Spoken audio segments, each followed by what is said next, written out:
প্রত্যেকের কবর প্রত্যেককে ডেকে বলে, ও আল্লাহর বান্দা, জানো আমি পোকামাকড়ের ঘর, পোকামাকড়ের ঘর।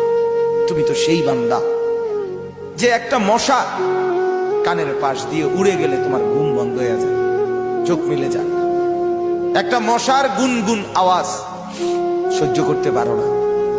একবার কয়েল, একবার অ্যারোসোল, একবার মশারি, এরপরেও তুমি চাও যে একটা মশাও যেন আমার কানের কাছে গুনগুন না করে।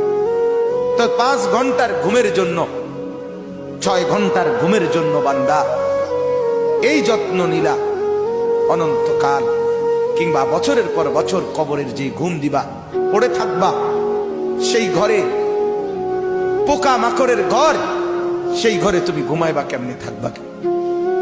আমার বাপ, আমি থাকবো কিভাবে?